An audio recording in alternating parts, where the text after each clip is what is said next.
tardes a todos. Bueno, pueden ser noches o días, porque como siempre decimos, esta tertulia es atemporal. Celebramos, henchidos de alborozo, rebosantes de júbilo, la sexta, si no me equivoco, edición de la Esdrújula. Hicimos bien las cuentas. Hicimos 5 del 2020 y esta es la primera del 2021. Sí, sí. Pese a ser literatos, conseguimos dominar la base de las matemáticas. Sí, no solamente que de letras, también números a veces, ¿no? Pues nada, eso, inauguramos con un enorme alborozo esta edición de la Esdrújula. Hemos incorporado dos nuevos elementos a la decoración, que es al lado de la máquina de escribir, a ambos lados. Una máquina de escribir casi decimonónica. Efectivamente. O de medios del siglo XX podría haber sido la de Gabriel García Márquez, quizás, o Vargas Llosa, pero cuando era muy joven, que tenía menos años que ahora. En fin. Esto daría lugar a un extenso debate. Bueno, y a los lados de la misma está Cervantes y al otro lado Tintín. Cervantes representaría a Plácido, que es novelista, autor de 8 novelas. Cervantes o quizá Don Quijote, ¿no? Sí, bueno, Don Quijote, más que Cervantes. Por eso... estaba viendo de espaldas. Entonces encarnaría lo que representa a Plácido Díez Gansert. Lo cual me siento completamente desenfocado, porque estar en la sombra de Cervantes es un elogio superlativo, pero también es una responsabilidad que no sé si puedo asumir. Sí, el peso de la responsabilidad es severo. Y al otro lado se encuentra Tintín, el célebre reportero, periodista, que representaría mi persona. Sí, el periodista aguerrido, juvenil. Yo le paso 16 años a Ignacio, ¿no? Yo tengo 49, tú tienes 32. 33, sí. 33, he hecho unas cuentas, nosotros también. Y entonces, claro, pues para mí Ignacio es un chaval muy joven. Por eso. Pues también se ve aquí también la diferencia de edad. Y nada, por eso, yo soy un aprendiz de Don Plácido. No, hombre, no, todos aprendemos la vida, somos eternos aprendices. Bueno, eso es cierto. Bueno, entonces, sin más dilación, sin más prolegómenos, damos comienzo a esta tertulia que versa sobre León Tolstoy. Un autor, pues, una de las plumas más egregias, conspicuas, sobresalientes de la historia de la humanidad. Sin duda alguna. Y que queremos acercarnos a nuestros radio oyentes y televidentes también, porque la estamos grabando en vídeo. Pues nada, cedo el turno de la palabra, respetando la edad, a Don Plácido Díez Gansert, para que... Vamos a hacer un poco de gerontocracia aquí. para que haga una breve reseña biográfica. Bien, pues creo que procede, antes de entrar un poco a fondo en la biografía primero y luego más a fondo en el pensamiento, ¿no? Más allá de la biografía, es hacer unas breves notas sobre los antecedentes, ¿no? La situación de la literatura rusa, ¿no? Que tantas perlas ha dado, ¿no?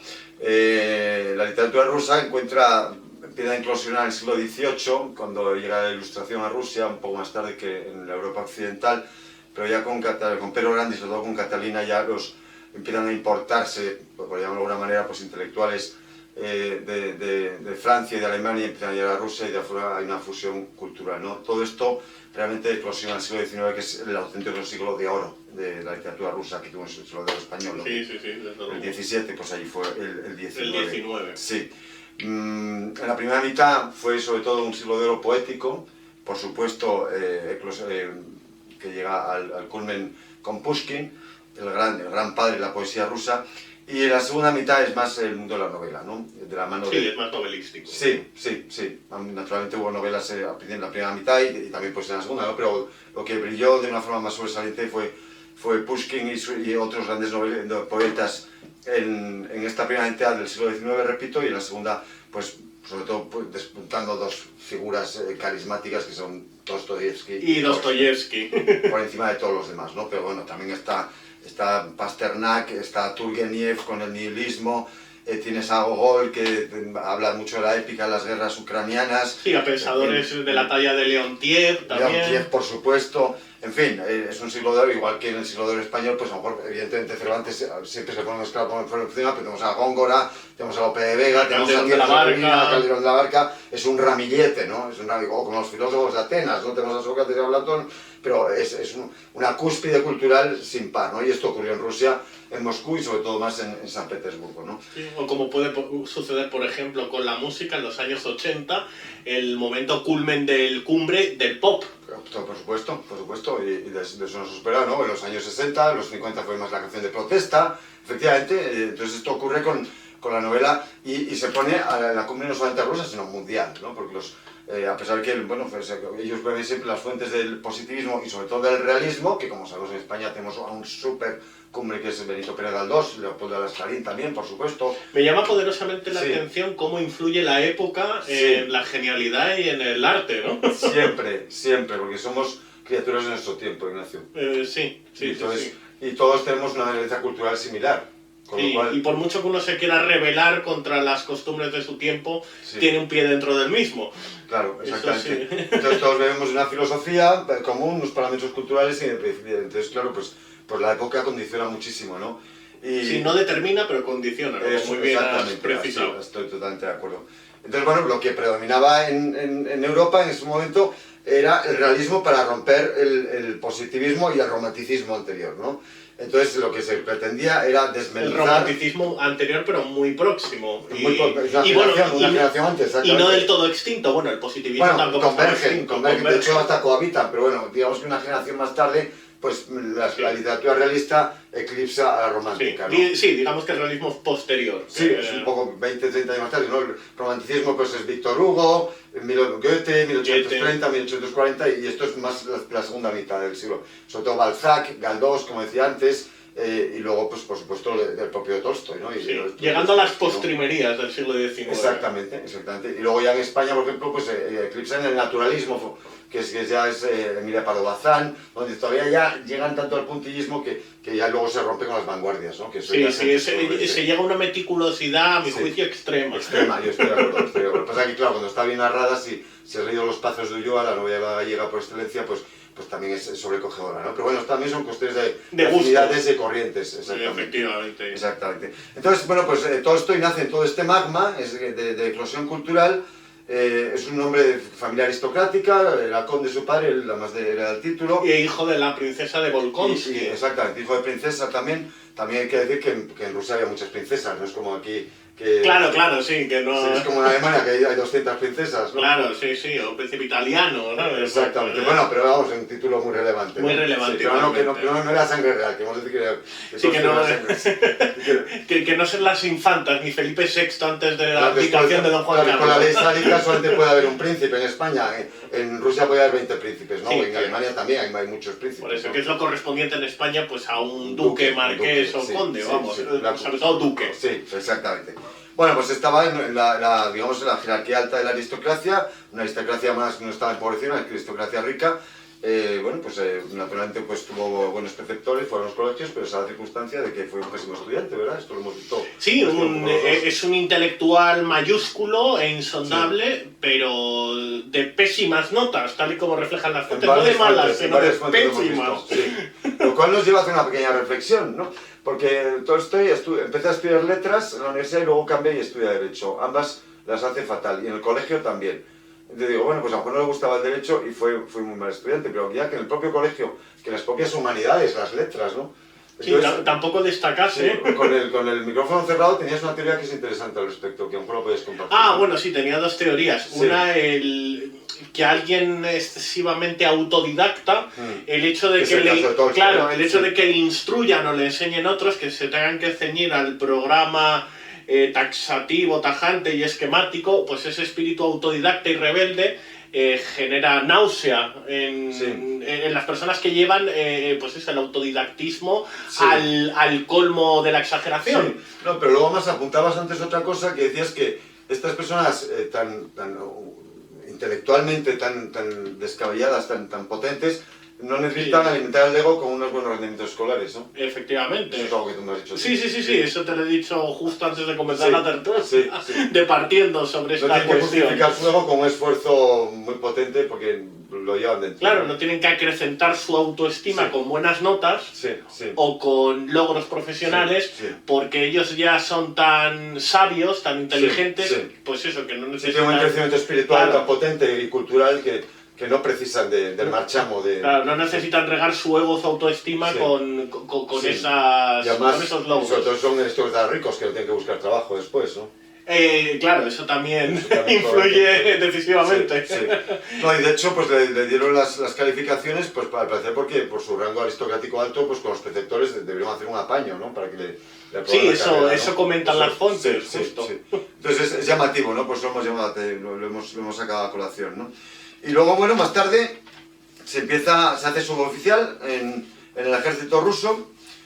Tiene antes problemas con el juego, que esto también coincide con Dostoyevsky, que era un ludópata. Sí, de hecho está la novela del jugador de Dostoyevsky. Maravillosa novela. Que aborda este tema en profundidad. Sí, que recomiendo, desde luego, a cualquiera, no tenéis por qué ser ludópata para leerla, pero... No, sí. Ni mucho menos. Pero es una novela, una síntesis del problema del juego fantástica del siglo XIX, ¿no? Bueno, pues Tolstoy también tenía este problema, y de hecho en la novela de Iván Ilich habla mucho del tema del juego. Sí, que le encantaba jugar al Whist. Al Whist. Y luego también había mencionado otro juego de cartas, que lo tenía por aquí apuntado. No sé si era el Bridge, el Whist sí, o el Bint. Ajá, pues son juegos de la época que yo desconozco completamente, ¿no?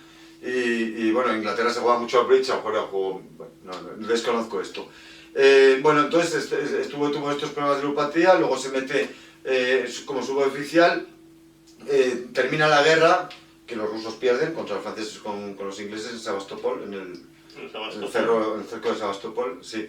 Y entonces entra en una vida frívola y disoluta, ¿no? En la ciudad, ¿no? Y él siempre, en todas sus novelas y en su propia vida, siempre tiene la dicotomía del campo-ciudad. Tiene una tremenda finca, su familia. Claro, porque la ciudad, donde estudió en la Universidad de Kazán y luego en San Petersburgo, en ambas ciudades, pues eso, se enfrascó, se afincó en todo tipo de vicios, se convirtió en un crápula de tomo y lomo. Pero no solo aficionado al juego, sino al sexo, a la bebida, al alcohol, a las tertulias vacías, y banales, a lo fútil. Y entonces, claro, eso es lo que representó la ciudad, la vida en la ciudad para él. Sí, lo manifiestan más en la novela. En Ana Karenina lo tienes perfectamente. Y por eso él, cuando volvió a su Yasnaya Polaina natal, donde nació, que era el pueblo, el campo, fue una ruptura radical con todos esos vicios de la ciudad. Y entonces él hasta tal punto pues sataniza la ciudad, de alguna manera, siendo un poco exagerado, ¿no? Y santifica el campo. Sí, eleva los altares de la grandiosidad del campo. Claro, que él lo hace con tal maestría y tal arte que, bueno, pues a mí me parece exagerado, ¿no? Sí, hombre, es remarcadamente disparatado. Claro. Pero todo esto recurre a ello, pues lo tienes en Guerra y Paz, y lo tienes en Ana Karenina, y en Iván Ilich también hay menciones, ¿no? Aunque puede tener parte de razón de que la ciudad con sus mundanales ruidos... Si no le quito razón, claro, creo que exagera. Pero exagera, ni el campo está... A mí me gusta más el campo que la ciudad también, pero estoy muy a gusto en la ciudad. Por eso, sí, y es verdad que el campo te refugia más de los mundanales vicios, pero... La ciudad te ofrece una vía cultural, si quieres ir al teatro, en el campo es complicado, o a la ópera, ¿no? Efectivamente, sí, por eso. Y también puedes llevar una mala vida, como dicen, en el campo. Por supuesto. O sea que no hay que ni idealizar uno, ni anatemizar o satanizar el otro. Es lo que Tolstoy hace. Pero bueno, pese a eso, parte de razón Alberto. Sí, por supuesto. Luego ya, pues, bueno, tuvo una serie, no sé si llamarlo frivolidades, pero cosas llamativas, ¿no? Como que se hizo defensor de la causa esperantista, ¿no? Esto cuando yo tenía ni idea, lo investigué hace unos días. Yo no lo había leído en mi vida hasta ahora. Claro, ya está completamente en desuso, yo me paso casi 20 años y yo sí sabía esto en mi juventud, ¿no? Y que, bueno, para nuestros oyentes más jóvenes, ¿no? El esperanto es un movimiento de orden cosmopolita, laico, probablemente, no lo conozco muy a fondo, pero bueno, el caso es que lo que querían es hacer una lengua universal, para que barriera las fronteras y que todo el mundo se pueda entender la misma lengua y no hubiera barreras lingüísticas, ¿no? Entonces, esto pues hubo diversos intelectuales, pero me llama la atención que un escritor, que es un maestro de la lengua rusa, renuncie, porque es que renuncia al tesoro. Es una contradicción de lo más puntiaguda, vamos. Es de genio, porque tienes que ser un genio para tener una contradicción. Es como si yo me hago esperantista y no pudiera escribir en español mis propias novelas. Tendría que escribir en esperanto. Por eso me pongo la piel. O a lo mejor quería hacer como Tolkien, crear en una lengua. Pues igual. Y así poner punto final a esa contradicción, no sé. Me llamó mucha atención, no tenía ni idea de esto, y investigando un poco para la tertulia, pues aquí está esta curiosidad, ¿no? Que me parece que puede tener su significación, ¿no? Sí, bueno, aparte del esperantismo, Sí. cabe considerar Sí. que, bueno, que ese apego que tenía al campo y esa demonización Sí. de la ciudad Sí. era fruto de la ideología rusoniana en la que Sí, se empapó. claro, ¿no? Que el claro, rusonianismo claro. está, pues, fuertemente Arraigado. basado en esto. Sí, sí, a la fisiocracia, el tema de la economía del campo y demás, por supuesto. Justo, en por ver, supuesto. en ver la ciudad, la prosperidad La tecnológica, explotación, sí. el avance Sí, el avances tecnológicos, científico, sí. ver todo eso como una manera de adulterar, Sí, de pervertir tiene al hombre. un poco de delirios medievalistas en ese sentido. En ese sentido. Pero bueno, son Que como he dicho, puede albergar una parte de razón, pero él lo eleva al colmo del absurdo. Sí, sí. Ahora que lo hace de una forma tan bonita que es como ir a ver una estatua, ¿no? Aunque no estés de acuerdo con el motivo de la estatua, está tan bien hecha que es arte, es belleza. Justo, La justo. forma que lo expresa. Yo creo que una idealización del campo, Sí, sí. pero no tan exagerada y con cierta cordura, Sí. podría residir, a mi juicio, en autores como Tolkien o Chesterton. Ajá. Tolkien no lo conozco, Chesterton un poco más, pero tú conoces mejor a Chesterton que yo. Sí. A ese autor sí, Sí, sí. luego a otros Sí. los conoces, Sí. tienes tú Bueno, un conocimiento claro, sí. mucho Sí, más no, profundo. yo he leído sobre Chesterton, pero a Chesterton directamente no lo he leído. Yo sé que tú lo conoces muy bien. Sí, sí, de hecho, bueno, su Sí, obra Ortodoxia sí, sí. es uno de mis libros de Sí, cabecera. sí, lo sé. En fin, y luego, bueno, pues también pues, tuvo naturalmente una vida intelectual muy arraigada, tuvo intercambios epistolares con muchísimos intelectuales, tuvo un activismo político también. Llama la atención que tuvo un intercambio postular muy profundo con Gandhi. Sí, Sí. efectivamente. Y luego, pues si quieres, entramos ahora un poco en su pensamiento religioso, que es también llamativo. Sí, fue un pensamiento religioso heterodoxo, Sí. muy basado en el Antiguo Testamento, pero bueno, en reinterpretaciones, exégesis personales. Correcto. Completamente correcto. heterodoxo, y fue un integrante del considerado anarquismo cristiano. O cristianismo libertario, se le puede llamar de varias maneras, ¿no? Efectivamente, pero era Sí. un anarquismo que no era violento, sino todo lo Efecto, contrario, es basado en cierto. el pacifismo. De hecho, él critica eso. Bueno, Sí. de hecho fue excomulgado por la Iglesia Ortodoxa. Ortodoxa, tuvo enfrentamientos verbales Sí, con la herejía. misma. Sí, tuvo enfrentamientos fuertes. Y bueno, lo que he estado aquí viendo, y me parece un tema también pues, sugestivo, ¿no? Él lo que dice, Ignacio, que tú sabes más también de estas cosas que él basa sus enseñanzas del Evangelio en el Sermón de la Montaña. En el Sermón de la Montaña. bienaventuranzas, ¿no? Hace una Ese interpretación, es su decálogo, ¿no? hace una Sí. interpretación igual excesivamente pacifista del mismo. Ajá, sí, O sí, sea, pues sí. lo reinterpreta. Sí, lo reinterpreta, claro. Y por eso le lleva esto a ser excomulgado, ¿no? Sí, y luego lo que dice es que más que la naturaleza divina de Jesucristo, y que naturalmente es completamente seguidor de Jesucristo, es cristiano, ¿no? O los milagros a los que hacen menciones los diferentes evangelios, él lo que dice es el mensaje, ¿no? Él se centra más en el mensaje personificado en el Sermón de la Montaña. Pero ¿llega a negar la divinidad de Cristo o hasta ese punto no No le preocupa. no le En el sentido, preocupa? podríamos llamar un agnóstico sobre la divinidad de Sí, sí. Cristo. No, era por si le podíamos poner el calificativo de arriano, pero, Claro, pero claro, no sé si llega hasta Claro, ese punto. yo no lo he puesto de arriano, claro que efectivamente hacían eso, que en el concilio de Nicea, ¿no? Fue cuando efectivamente, Constantino, ¿no? justo. Sí. Pues lo que dice es que él se concentra más que en especulaciones o en la creencia positiva de la divinidad de Cristo, él lo que se queda es con el mensaje, ¿no? O sea, no la niega, pero se queda más con el mensaje Exactamente, por ahí va, por que ahí con va. la figura de Exacto, Cristo. O sí, sea, podría ser un pseudo-arrianismo. Sí, por ahí va la cosa, exactamente. Y luego también, bueno, lo que él sí que ataca mucho a la Iglesia, porque dice que la Iglesia justifica, primero dice que es corrupta, habla de la Iglesia rusa, de que es ignorante y que apoya, y sobre todo, y esto lo dice de la Iglesia, de todas las iglesias en general, que apoya la violencia entre los hombres para mantener el poder. Y eso, ahí donde, bueno, pues le excomulgan, ¿no? Y luego lo que dice él también es que no necesita intermediarios con Dios, ni traductores con Dios, y dice que también no se puede utilizar la violencia contra el mal, que es exactamente lo que te he dicho tú antes. Esto es un poco su diario. Ignacio, me gustaría saber un poco tu opinión sobre todo esto. Bueno, él también fue inculcando estas ideas en las escuelas. En las escuelas organizó colegios, organizó colegios para niños en su finca, donde les enseñaba pues esta versión adulterada del Antiguo Testamento. Y esto hizo estragos, es decir, se empezó a extender, le empezaron a tomar como modelo el movimiento tolstoyano, es que hubo un movimiento tolstoyano, y pues esto le produjo enfrentamientos con la Iglesia. De hecho, a sus seguidores, perdón que te he cortado, el zar les exilia a Canadá. Efectivamente, porque eran molestos a los tujorianos, justo, que es una secta de la época. Sí, que estaban emparentados con lo que decía Tolstoy. Y emparentados con el anarquismo cristiano. Eso es. Justo. Y bueno, y esto, pues eso, como tú bien has sentenciado, le lleva enfrentamientos con la Iglesia Ortodoxa rusa y también con los militares y con el propio zar. Claro, hombre, evidentemente. Que era un hombre, pues eso, rebelde y contestatario dentro de su época. Sí, no, y sobre todo, lo que sí ahora te pregunto yo a ti, Ignacio, es él identifica el anarquismo con el evangelio. Efectivamente. Entonces, ¿tú qué opinas de esto? Hombre, pues pienso que es una versión, es una distorsión. Ajá. Que en algunas cosas tendrá parte de razón, pero lo lleva al colmo. Entonces eso es lo que hace pues que derive en herejía. Digamos que es una verdad distorsionada. De esto hablaba mucho Shakespeare, ¿no? De la distorsión de la virtud. Es especialista. Decía que pues eso, que la frontera entre el vicio y la virtud es muy delgada. También esto está en el Evangelio.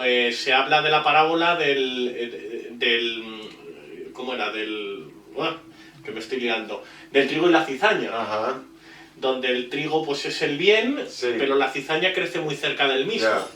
Entonces puede ser el trigo fácilmente devorado por la cizaña. Pero también crece la cizaña al lado del trigo porque ese trigo puede redimir a la cizaña, puede redimir al pecado y al pecador. ¿Tú no opinas que esto de alguna forma también puede enriquecer? Porque, vamos a ver, todos los credos van evolucionando, ¿no? No estoy hablando solo del credo católico, ni del cristiano, ni del anglicano. Pues y bueno, de hecho las encíclicas pues van evolucionando los dogmas de fe, ¿no? Y la doctrina de la Iglesia, ¿no? Bueno, a ver, los dogmas de fe son los mismos. Hay cosas que se mantienen inalterables. Y luego pues otras que no son tan fundamentales que pueden tener alguna revisión. Pero las cosas más elementales no son o no deberían ser alteradas con el correr de los tiempos. Y yo creo que Tolstoy da un paso más allá y sí que sobrepasa esta Transgrede. Muy interesante. Pues nada, esto es lo que nos contaba Tolstoy en sus libros y sobre todo en sus cartas, ¿no? Y dicho esto, si quieres pasamos con Iván Illich. Bueno, podemos hacer algún pequeño comentario de algunas de sus obras más destacables y luego ya nos centramos en Iván Illich, ¿no? Mira, hemos pensado, Ignacio y yo, da título a esta tertulia. Hemos pensado, Ignacio y yo, Iván Illich por dos motivos. Primero, porque sus dos obras magnas, que evidentemente son Ana Karenina y Guerra y Paz, están archicomentadas. Efectivamente, entonces que queremos dar a conocer pues una que es la gran desconocida. Tanto como la gran desconocida, pero vamos, una obra en teoría menor, ¿no? Menor, pero que un prestigio tremendo, ¿no? Y sobre todo también porque es una novela que tiene 90 páginas, ¿no? Sí, en mi edición tiene 107. Entonces, para aproximar a Tolstoy al lector que no conoce la literatura rusa, es un aperitivo. Sí, porque es un libro muy fácil de leer y aparte breve. Y breve, porque recordamos a los lectores que Ana Karenina y Guerra y Paz tienen 1000 páginas cada uno. Efectivamente, claro. Entonces proponer la lectura de este libro pues es un poco más idealista por nuestra parte. Por eso hemos pensado en Iván Illich y aparte porque lo hemos leído los dos y a los dos nos ha fascinado. Sí, nos ha dejado completamente arrobados, vamos. Bueno, básicamente, como decía antes, Tolstoy, como buen realista de su época y cumbre del realismo ruso, pues trató de desmenuzar la realidad social e individual, ¿no? De forma casi fotográfica, ¿no? Entonces él manejaba perfectamente la pluma como un sociólogo, desde los estratos más altos, de la altísima nobleza, incluso mete en Guerra y Paz, pues mete al zar, por supuesto, y a Napoleón también le pone por ahí, pero no como personaje secundario. O sea, sí son secundarios porque tienes 500 personajes en la novela. Sí, Guerra y Paz tiene como más de 500 personajes. Tiene cientos, por ahí. seguramente tenga más de 500. Y entonces, pues tiene ese pincel tan fino y tan amplio que es capaz de estratificar la sociedad. Además, tiene una capacidad de profundizar, de penetrar en la psicología de cada personaje admirable. Sí, no solamente todo lo que abarca, sino todo lo que profundiza. Efectivamente. Y por eso puede escribir una novela de 1000 páginas, ¿no? Y que sea una genial, y que no sobren, porque muchas veces los escritores tenemos la tendencia, algunos más que otros, de engordar los libros, porque parece que queda mejor vender un libro de 500 páginas y 60, unos son trigo y otros son cizaña, ¿no? Efectivamente. Sí, no lo engrosa de manera banal. Sí, que ves que sobran páginas, seguramente apartamos a ti leyendo el libro que... A esto le llamamos en el colegio meter paja, para obtener más nota. Exactamente. Pues en el caso de Tolstoy no, vamos, desde mi humilde punto de vista, ¿no? No, coincido con tu humilde punto de vista. ¿Estás de acuerdo? Pues me alegro. Y entonces, bueno, pues en Ana Karenina es una novela más psicológica. Guerra y Paz es un gran himno a la guerra patriótica, lo que llaman la guerra patriótica que fue contra los rusos, contra los franceses, ¿no? Que ganan y había que hacer una epopeya de eso, pero no se quedó simplemente en el triunfalismo ruso o pan ruso, ¿no? Sino que fue más que nada una gran ópera de todas las grandezas y las miserias de la guerra, pero también la épica. Y luego también todo el trasunto histórico. Es como una epopeya, vamos. Es una epopeya. Es una epopeya. No es como, es una epopeya. Es una epopeya. Esto es Guerra y Paz, ¿no? Y Ana Karenina, su otra obra magna, es una novela también, por supuesto, de corte realista, pero más psicológica, más introspectiva, ¿no? Porque entra en el universo de una mujer siendo hombre. Pues, de una mujer adúltera. De una mujer adúltera, claro. Ahí está. Sí, que le pone, como dicen coloquialmente, los cuernos al marido, pero no a puerta cerrada, sino en público. O sea, que es una especie de alarde del adulterio en una época en la que estaba pues bastante más condenado que ahora. Sí, para la sociedad había ciertas licencias, ¿no? Le pone los cuernos con el famoso conde Bronsky, que es un personaje que es una nadería absoluta. Y sin embargo le ocupa páginas y cientos de páginas y es un personaje vacuo completamente, ¿no? Sí. Y ahí está, cómo lo describe, ¿no? Entonces, Ana Karenina, para no enredarnos demasiado, ¿no? Que hoy vamos a hablar de esta otra novela, es una novela pues, de corte más psicológico, introspectivo, y Guerra y Paz pues una novela más épica, ¿no? Sí, también quería hacer mención a dos obras, no de una importancia tan restallante como las mencionadas, pero no por ello... indignas de mención. En Tolstoy casi nada es indigno. No, eso lo suscribo con todas las letras, de pe a pa. También cabe pues, hacer mención honorífica a la sonata Kreutzer. No la he leído. Yo tampoco, pero bueno, es conocida, es reconocida. He leído al respecto. Sí, tiene pues, es un mensaje heterodoxo, una condenación al matrimonio, fruto de las modas de la época decimonónica. Y luego, por otro lado, está Hazdi Murat. Esta es conocidísima, de hecho, mi madre es una de sus novelas de cabecera. Sí, que está inspirada pues, en la guerra del Cáucaso, ¿no? De cómo la Rusia imperial, ávida de ambición, movida por la ibris, decide invadir pues, las poblaciones, expandirse hasta las poblaciones tártaras, cuando Tolstoy considera que no es necesario. Cuando le pueden hablar de todas las Rusias, ¿no? Que lo hace por pura ambición. Y ahí aprovecha para hacer esa crítica rusoniana a la ciudad, donde la ciudad es la que te fomenta ambición, codicia... Desvío de la moral, ¿no? Sí.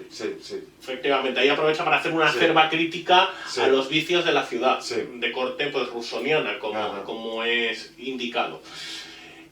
Por otro lado, refleja como el imam Samil, que es el jefe de estas tribus tártaras, caucásicas, que está enfrentada al zar Nicolás I.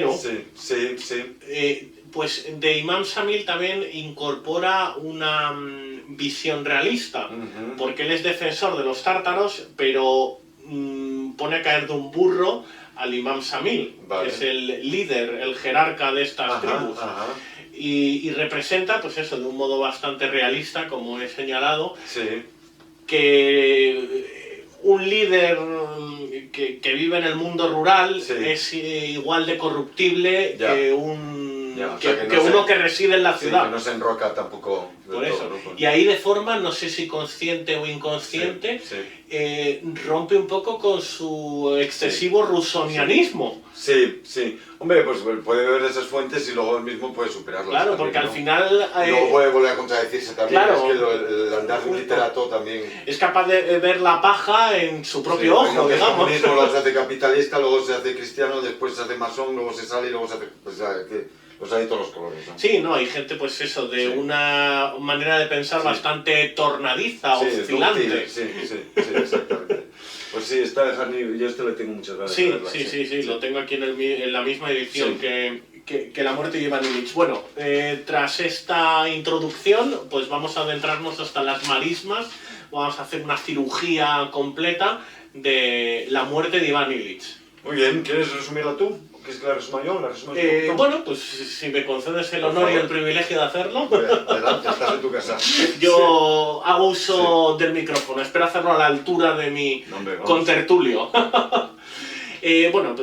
Versa sobre la vida de Iván Ilich, una persona bastante manida, bastante mañosa y mentada en la carrera judicial, va ascendiendo en el... La carrera judicial provincial. Claro, ¿no? en el entorno jurídico, Sí, sí. jurídico... Burocrático en la escala, los escalafones burocrático. intermedios de la maquinaria de la administración. Eso, pues sí. va paulatinamente Sí. trepando dentro de esa órbita. Refleja cómo... ¿cómo decirlo? Cómo va enriqueciéndose y subiendo el escalafón claro, social y también. encontrándose cada vez más cerca de alcanzar el sueño anhelado, que es el de vivir mejor. Sí, El de llegar a tener una vida plena a nivel económico, sí. no a nivel moral o espiritual. Y Subir su nivel de ingresos. claro, ¿no? entonces Sí. se refleja de una manera bastante meridiana cómo ese deseo, cuando está a punto de ser cumplido, se trunca por el advenimiento de una enfermedad. Sí. Es decir, justo cuando está a punto de cumplir su Ese anhelo ese de alcanzar, objetivo, ese claro, objetivo, de sí. alcanzar una vida plena a nivel económico El y ascenso que estaba ansiando. justo, y un estatus social Sí. deslumbrante, Cae gravemente enfermo. cae gravemente enfermo. Sí. Y el libro pues, es un salto atrás, un flashback, ¿no? Que también se dice Justo. en el anglicismo, pues la mirada hacia atrás de toda su vida, donde él va haciendo un recorrido en su lecho de muerte y esta novela pues encarna diferentes temas, ¿no? Por un lado, la mirada a la muerte, ¿no? Sí, bueno, es el eje vertebrador de la Ese es el novela. libertador. Y alrededor de eso, pues primero va haciendo el repaso a la vida, ¿no? Que eso pues es... Sí, hace un retorno hasta Sí. su infancia Exacto. y se arrepiente de todas aquellas cosas que no ha Ahí está, podido ahí está. La duda cumplimentar a lo largo de su el vida. arrepentimiento, ¿no? Ese carcoimiento interior, ¿no? Está muy bien Sí, expresado. lo cual le genera una tortura interna. Una tortura interna que está muy bien expresada en la novela, ¿no? Después, eso le provoca también una angustia, naturalmente, ¿no? Y la propia muerte y los propios pecados Claro, que ha cometido, ¿no? el advenimiento de la muerte y Y el los arrepentimiento malos de no haber comportamientos. tenido una vida lograda. Entonces, Entonces eso provoca confluyen ambas cosas. el vacío y la angustia, ¿no? Y eso pues está descrito, está tornado ahí con un equilibrio sublime, la verdad es que magistral, ¿no? Si lo leemos en ruso ya sería, vamos... Y luego he de señalar que Sí. pese a ser un cristiano de corte heterodoxo, Sí, el mensaje final de esta novela, a mi modo de ver, goza de una profunda y acrisolada ortodoxia. ¿Por qué?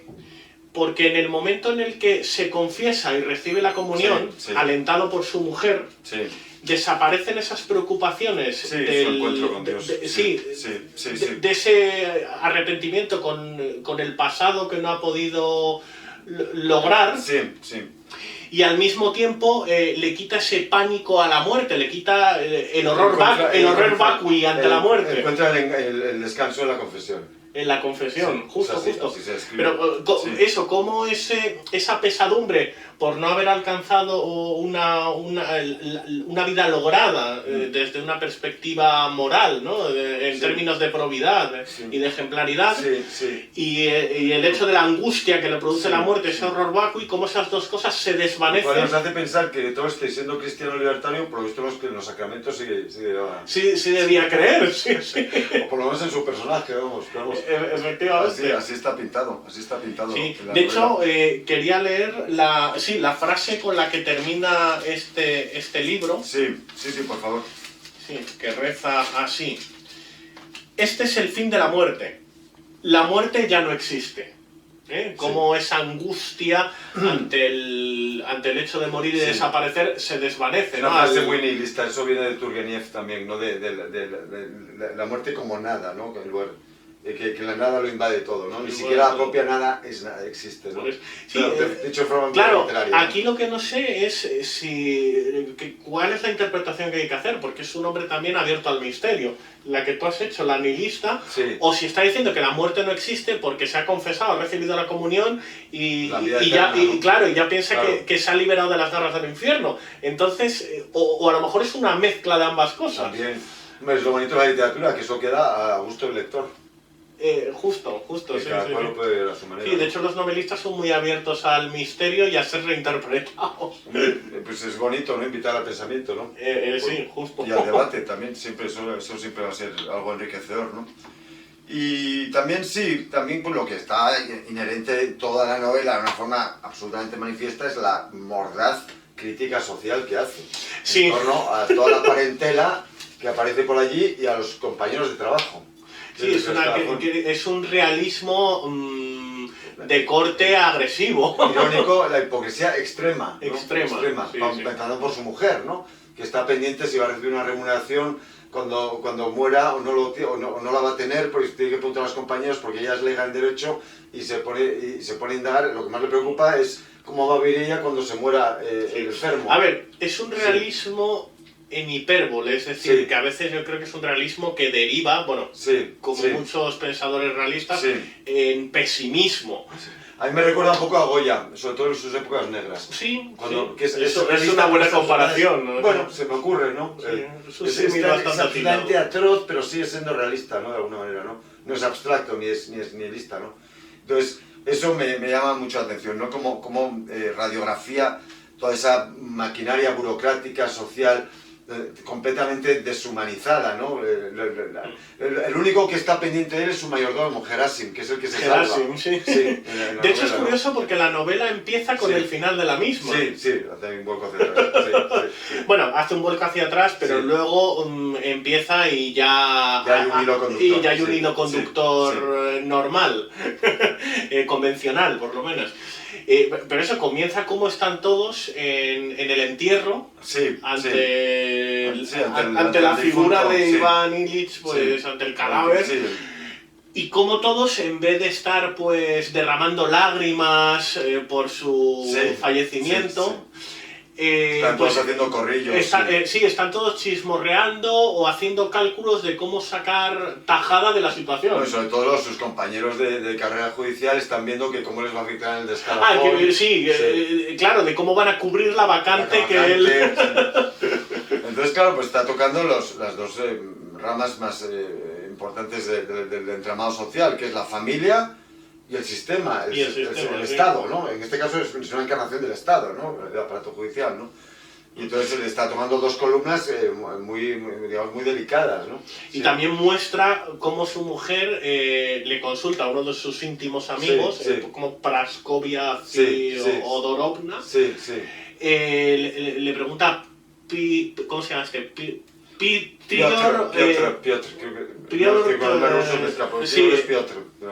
sí, esta, a Piotr, espera, lo tengo aquí apuntado, pero es que es complicado. Piotr Ivanovich, es que los nombres rusos tienen tres, están severamente enfrentados con mi memoria, con mi parca memoria.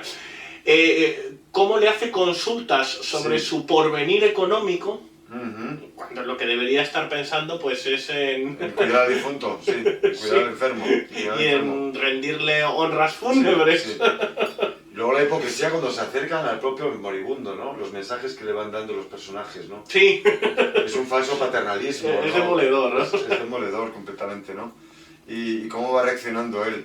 En fin, es una novela deliciosa, son 80-90 páginas de fácil lectura, a mi juicio es de fácil lectura. Hombre, es de fácil lectura y además de interés actual, digamos, Sí. pese a estar escrita en el siglo XIX. Y a pesar del tema que puede escaldar, porque algunos lectores digan, no, que me cuenten la crónica de una agonía, pues para empezar, es muy amena, está muy dialogada, las descripciones no son farragosas, es una novela ágil, ocurren cosas, a pesar de que parece que está todo diálogos. Bueno, oye, la agonía ante la llegada de la muerte es algo que toca el corazón de todos. Sí, pero hay lectores, no sé por experiencia, que escapan un poco de todo lo que huele a poco a tragedia. Sí, porque a lo mejor quieren huir de ese horror vacui que les produce la llegada a la muerte, no quieren pensar en eso porque les genera angustia. Hay lectores refractarios a este tipo de cosas, pero vamos, yo lo invito porque no es una novela que te hace llorar, no es una tragedia, de hecho es más te hace cómica que otra cosa. Vamos. Te hace más reflexionar que y reír, porque las críticas que hace son tan afiladas y tan demoledoras que te arrancan carcajadas, te hacen prorrumpir en carcajadas. Sí. Entonces no solamente diría que es un aperitivo para Tolstoy, es para aquellos que no se han acercado a la literatura rusa, es una perla que puede ser muy aconsejable y si os gusta... Sí, un buen banderín de enganche, una buena antesala para adentrarte en este océano de cultura. De cultura, efectivamente. Sí. Bueno, otra cosa que quería señalar es las críticas sociales que va haciendo Ivan Illich. A medida que va trepando, que va ascendiendo en el escalafón social, él va renunciando a su personalidad original, a su personalidad pretérita. Sí, se va prostituyendo. Claro, se va esculpiendo, pues eso, para llevar un modus vivendi y tener una personalidad idéntica al resto de las personas que le rodean. Mimética. Completamente mimética, efectivamente. Luego, por otro lado, cabe destacar que es de esas personas que es estrictas en el cumplimiento del deber, es decir, que a nivel profesional gozan de una ejemplaridad digna de aplauso, muy profesional, pero luego es frívolo en su vida personal. Sí. Ahí toca mucho las cartas, ¿no? Que están... Tolstoy, que tenía problemas de ludopatía, ve en las cartas, Schopenhauer también lo hace, y hay muchos filósofos que atacan mucho las cartas, es como los juegos de ordenador del siglo XXI. Sí, me parece un símil bastante atinado. Entonces, claro, porque en lugar de estar teniendo tertulias literarias o dando paseos por el campo, o leyendo, por supuesto, o escribiendo, o pintando, o escuchando música, están jugando las cartas muchas veces con dinero. Efectivamente. Y bebiendo alcohol. Y al mismo tiempo, a la par, considero que es una crítica bastante actual en el sentido de que hay muchas personas que gozan de una probidad superlativa a nivel profesional, pero luego desde un prisma o en una perspectiva moral, incluso cultural, son un cero a la izquierda. Claro, por supuesto. O sea que esto es una patada en la entrepierna, perdón por la expresión, a la juventud actual. Sí, bueno, y no tan juventud. Bueno, y no tan juventud, al conjunto de las personas. Sí, eso está bien muy traído, Ignacio, porque hay muchísimas personas que son brillantes profesionales y naderías intelectuales. Sí, luego también... Pero bueno, también están en su derecho, ¿no? No, claro, sí. O sea, ellos son libres de hacer lo que quieran y en cierto modo es comprensible. Mejor ser así, un gran profesional y una nadería intelectual, que un gran intelectual y luego no sirve para nada en la vida más que para divagar. Bueno, con matices, claro. Hombre, depende con matices, por supuesto. Es que a ver, depende a qué extremos lleves las cosas. Hombre, pues sí, pues a lo mejor tienes una persona que está pidiendo en la calle y está citando a Sócrates. Claro, bueno, pues en ese caso prefiero me estoy yendo a los dos extremos. Claro. En ese supuesto, te he de dar la razón que coincido en que, bueno, que prefiero al profesional deslumbrante. Sí. Ahora bien, si moderamos un poco... Claro. Casi me quedo con el bohemio, con la persona moralmente intachable. Estaba haciendo de abogado del diablo. Sí, me estabas pinchando. En fin. No, pues Tolstoy pone este manifiesto y esto tiene una vigencia absoluta, ¿no? Absoluta.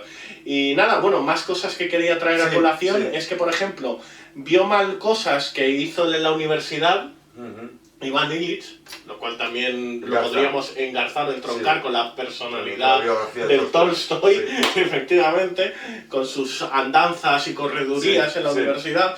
Pero dice, dio mal cosas quizá en la universidad, pero se justificó diciéndose a sí mismo que lo hacían otros de alta posición.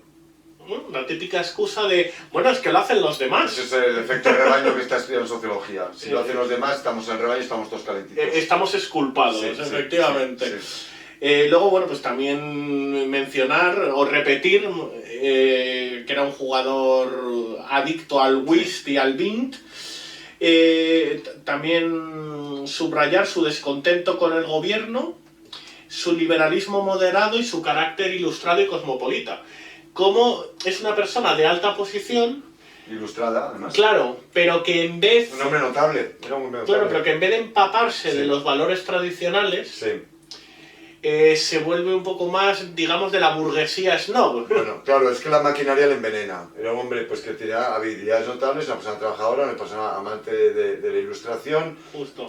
pero poco a poco, y además luego se matrimonios por conveniencia también. Ese Y matrimonio además, está... su modo de pensar meticulosamente calculado, porque Sí. va de liberal y de ilustrado, pero de manera moderada. Sí. No vaya a ser que se pase y le confundan con una persona de otra posición social. Sí. O sea que lo hace todo como con mucho... Hay mucha cálculo. pose... Sí, no, la palabra snob está bien, estoy de acuerdo con lo que dices. Quiere estar en su época, un hombre Sí. bien posicionado, Justo políticamente correcto, ¿no? Por eso, que una de sus máximas es Estar en el escaparate. estar hombre. en el escaparate Sí. y Y que esculpido le vean, sí. conforme al modus vivendi de la Sí, sociedad que le En rodea. su tiempo, sí, un hombre en su Justo. tiempo. por ejemplo. Luego otra de las frases más rescatables del libro sería la siguiente, que la tengo aquí anotada. Los deleites de su trabajo oficial eran deleites de la ambición. Los deleites de su vida social eran deleites de la vanidad. Pero el mayor deleite de Iván Illich era jugar al bint. Aquí se demuestra también cómo, pese a ser un profesional digno de ser elevado a los altares, bueno, quizá me... Esa frase me ha gustado mucho, no recuerda, me recuerda un poco a Oscar Wilde. A Oscar Wilde, sí, es una crítica muy crítica Claro, muy esa última Oscar frase, ¿no? Wildiana. Sí. Efectivamente, y bueno, y lo que quería matizar era que pero también esa ejemplaridad profesional está motivada por la ambición. Claro, evidentemente. Entonces, su móvil no es la honradez o la probidad, Sí, además sino... es un funcionario público, Claro. no es el servicio del pueblo, es por seguir colgando medallas. su afán por colocarte, por medrar y colocar trofeos en su vitrina. Sí. Efectivamente. A ver, sí, luego otras cosas de una importancia mayúscula que había notado. A ver, yéndonos a la página 102 de mi edición. Es, bueno, aquí habla de un diálogo bastante emotivo y reflexivo sobre su confesión y comunión, que considero oportuno leerlo. Por favor. Es un diálogo que mantiene con su mujer, con Sí. Praskovia Fyodorovna. Sí. Él abre los ojos de par en par. ¿Queréis comulgar? ¿Para qué? No es necesario. Pero por otra parte, ella rompió a llorar. Sí, hazlo, querido. Mandaré por nuestro sacerdote. ¿Es un hombre tan bueno? Muy bien, estupendo, contestó él. Cuando llegó el sacerdote y le confesó, Iván Illich se calmó y le pareció sentir que se le aligeraban las dudas y con ello sus dolores. Y durante un momento tuvo una punta de esperanza. Volvió a pensar en el apéndice y en la posibilidad de corregirlo, y comulgó con lágrimas en los ojos. Cuando volvieron a acostarle después de la comunión, tuvo un instante de alivio y de nuevo brotó la esperanza de vivir. Luego, por otro lado, una frase que va en sintonía con la misma, aunque no esté en la misma página ni renglón. Sí, no fue todo como debía ser, en alusión a su pasado. Sí, claro. Pero no importa, puede serlo. ¿Pero cómo debía ser?, se preguntó, y de improviso se calmó. Claro, está rememorando y trata de encontrar la paz, ¿no? Y es un diálogo interior, ¿no? Donde él por un lado, hace un ejercicio de memoria, por otro lado, hace un ejercicio de justificación y hace un ejercicio de reflexión, ¿no? Y está expresado con gran sintetismo, ¿no? Con un gran valor sintético, como hacen los grandes escritores, ¿no? Que en 2 líneas pueden invitar a mucha reflexión, ¿no? Y a interpretación, no solamente reflexión. Entonces es una profundidad tremenda y de esto... Sí, es de una profundidad insondable. Insondable, como tú dices, sí. Insondable. Sí. Y luego, bueno, antes de finalizar la tertulia, también Sí. quería hacer un par de apuntes Sí, sí. sobre la figura de Gerasim, que es su cuidador. Sí. Lo importante que resulta un humilde cuidador Sí. para una persona Sí. de alta posición, Sí. entregada al estatus, vamos, Sí. que vive prácticamente para Sí, eso, sí, sí, como al final de sus días, en sus momentos de debilidad, sí, su mayor hombre de confianza, sí, casi el espejo en el que se mira, sí. es en un humilde cuidador Gerasim. entregado con abnegación Sí. y con cariño al enfermo. Gerasim es, junto con Illich, es el único personaje de carne y hueso de toda la novela. El resto Sí, son ese- todos ceñiques. Sí, sí, sí. El resto están en el escenario Están y todo son el rato espejos po- para hacer crítica. Efectivamente, y todo el rato continuamente posando, vamos. Exacto. Gerasim respira, es un personaje que tiene alma, que se expresa y sobre todo es un personaje... Todos pueden ser convincentes, pero son todos parádigos. Es como decirlo, por decir algo de Goya, ¿no? Están todos deformados. Este es un personaje que lo ves y que sientes aprecio por él y te convence, y sobre todo lo que tú dices, la lealtad en diferentes estratos sociales y el asidero, ¿no? Es el asidero de la muerte, ¿no? Sí, la verdad es que la bonomía y la humildad de bonomía, este sí, señor sí. te despierta toda suerte Sí, de, y la conexión en el de lenguaje, ternura, claro, justo. hablan de idiomas distintos, obviamente todos hablan ruso, ¿no? Pero se están expresando de forma diferente. Uno es un licenciado en Derecho de la clase media alta sociedad y el otro es un sirviente. Pero sin embargo, pues tienen un entendimiento pues muy íntimo, ¿no? Sí, sí, ese entendimiento entre un Una empatía, egregio erudito y una persona de Es la esa... cercanía mental, la cercanía a los sentimientos, y eso pues lo expresa Tolstói también de una forma muy elegante. ¿No? Muy elegante, sí, sí, sí, ¿no? De manera completamente distinguida. Sí, sí. Además se demuestra también, esto es una interpretación Sí. personal, Sí.